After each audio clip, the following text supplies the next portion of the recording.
place, the rice is cooked perfectly. No, I think we missed it. Check out this building where McDonald's is in. And back here at Parami for some onigiri and the matcha, which I really love. Good morning, everybody. I'm back here at Parami. I really like this place. Like I said, it's like right next to the hotel that I'm staying at, and their matcha is fantastic. It's unsweetened and you can really taste the matcha. I feel like I'm back home. You guys know I start my day off with matcha or green tea. The other day, I had, what did I have? I had ume kombu and I had the bacon and egg onigiri. But today, I decided to get salmon to try something different. That video is over on Tabi Eats, my Sydney Eats video, Japanese food in Sydney video. You have to watch it. It should be out right now. If it's not, it should be out very, very soon. So this is my last day here in Sydney. I had a great time this time. I just want to say thank you to the people I met here, especially Phoebe, Caroline, and T. All locals. Yeah. And I had a great time. I had a really, really great time. Thank you so much for showing me all the good spots for Japanese food. I really, really appreciate it. Okay, so this is what the onigiri looks like. This one is wrapped in nori. Okay, let's see what it looks like on the inside. Actually, that's a lot of salmon. It's a big chunk of salmon. The onigiri here is great. You know, honestly though, like everything, the onigiri is quite expensive. You know, from my point of view, because in Japan it's really not expensive, right? Itadakimasu. Yeah, the rice is cooked just like in Japan. That's the one problem I have with onigiri abroad sometimes. Sometimes the rice is too hard. Maybe it's a variety of rice, the way they cook it. Sometimes the rice can be super mushy or cooked unevenly, and that just spoils it for me. But this place, the rice is cooked perfectly. They do give a lot of filling.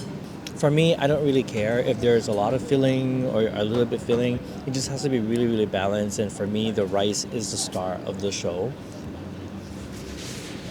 So there isn't much of a view, but it's really nice to be outside.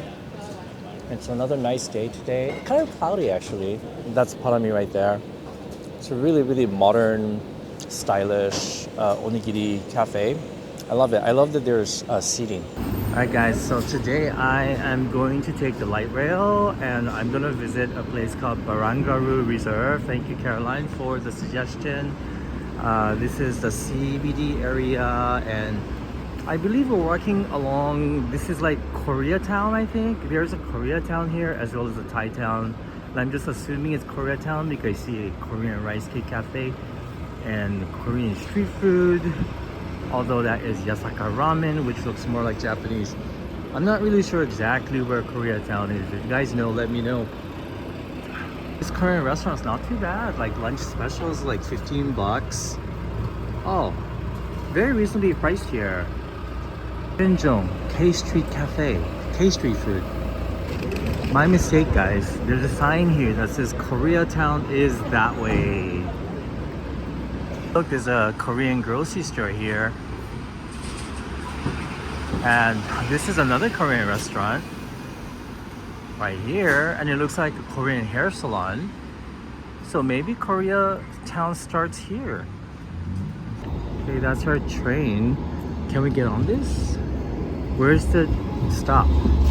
No, I think we missed it. We'll just take the next one. So this is like the main drag of the CBD area in Sydney. This is where the light rail runs, and you'll find like department stores and supermarkets and malls and restaurants along this street. Chinatown is, I believe, that way. I go to Chinatown a lot when I'm in Sydney. It's kind of fun and lots of good cheap eats. Check out this building where McDonald's is in. I think it's a gorgeous building. I wonder what it used to be. This is St. Andrew's Cathedral. It's a beautiful building right next to the town hall over there. And this is the light rail station, town hall station. We'll wait for a train right here. Our light rail is here and it's going to our destination, Circular Quay.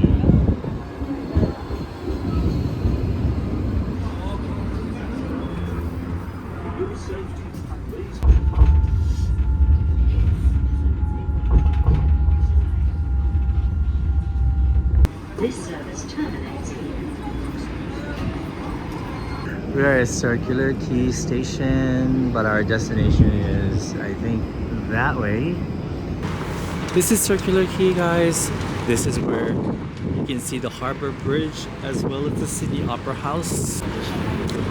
It's an amazing day today. It's a little bit cloudy, but it's kind of nice. It's around 19 degrees right now. 19 degrees Celsius. That is the opera house behind this pier here. Once again, the bridge. I believe this is a museum. This is the Circular Quay wharf. On this side, you can see a lot of buildings. That's a train station right there. A lot of construction going on. On the way to our destination, this area is called the Rocks. It's a very historical area. Last time we came here, we went to a museum over there, but it's very nice. The Orient Hotel, but it's actually just a bar and a dining area. That's what I think. I really don't think it's a hotel. And there's lots of nice cafes in this area. The locals tell me this area is touristy and also kind of expensive, but supposedly there are some really good restaurants in the area. I also love this cobblestone street here.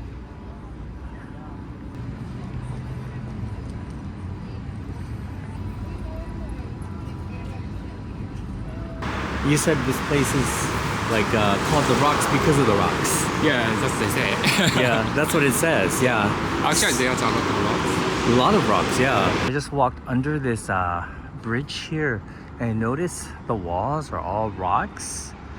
I'm pretty sure this is not the reason why it's called the Rocks, but it's kind of cool. I love this. Oh, this is where we are, guys. We're here at Bangaroo Reserve. It looks like this. I mean, there's like 45,000 species of native plants here. It used to be like this. It used to be just factories here. Welcome to Bangaroo Reserve. So we are in the reserve, and from here. So you can unfortunately, also see my mic wasn't Harbor on at this Bridge. point and didn't realize it It's until later. beautiful. But anyway, we had a quick bite to And eat at a food it's court a in the large city center. expanse of I had Turkish food, which lawns wasn't that and great, to be native honest. plants. And by this time, I was feeling really quite tired, wanting so to I come to a picked up a place slice like of this. cake at Black Star Pastry. You know, just They're to famous get for their some, watermelon cake, but instead, I relaxation. decided to go with their lychee cake to take back to my room.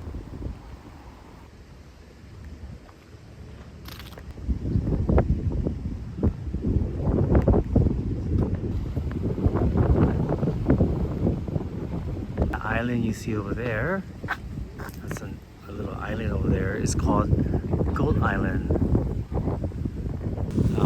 I was pretty much filming every day. No big surprise there, right? That's what I usually do.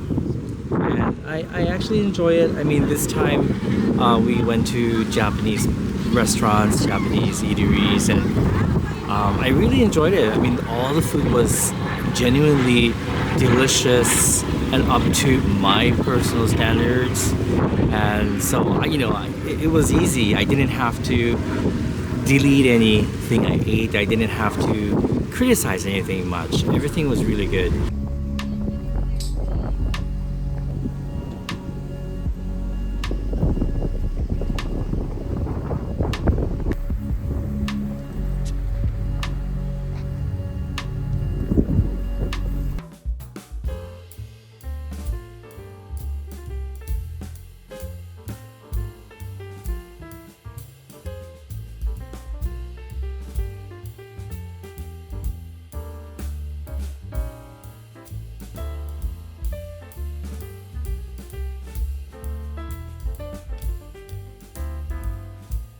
Alright guys, so I am back in my room. I did take a short nap and I feel a lot better. and I want to try the lychee cake with you guys. And it looks really, really beautiful. This was recommended to me by my friend Phoebe, who was in my other video over on Tabi Eats, but check it out. Look at that. It is beautiful. It's lychee, fresh lychee fruit, and there's also some huge raspberry on the top with a beautiful flower, edible flower. And this is like a layered cake. Not really sure what that is. Maybe it's a sponge. I don't know about you guys, but I love lychee. It's one of my favorite fruits. But they have to be fresh for me. I don't really care for them when they're frozen. Oops. Here we go. That looks amazing.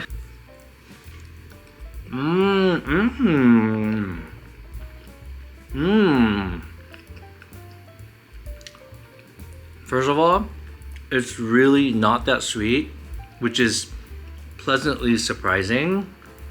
And wow, really, really surprised how subtly sweet it is. Most of the sweetness comes from the lychee, and that's kind of amazing because lychee is not like the sweetest fruit, but none of the components of the cake itself overwhelms the flavor of the lychee. The lychee flavor is prominent in this one.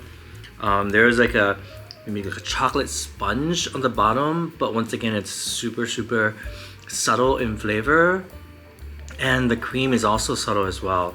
So I was in Sydney for a total of 7 days, and as always, I always feel like it's too short for me, but it is definitely time for me to go home. I will definitely be back in Sydney in the near future.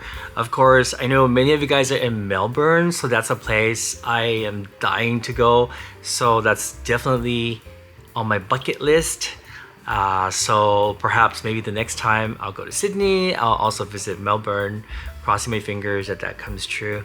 Anyway, thank you so much for watching. Really hope you enjoyed this video. I will see you guys back in Japan on my next video. Thanks for watching. Bye.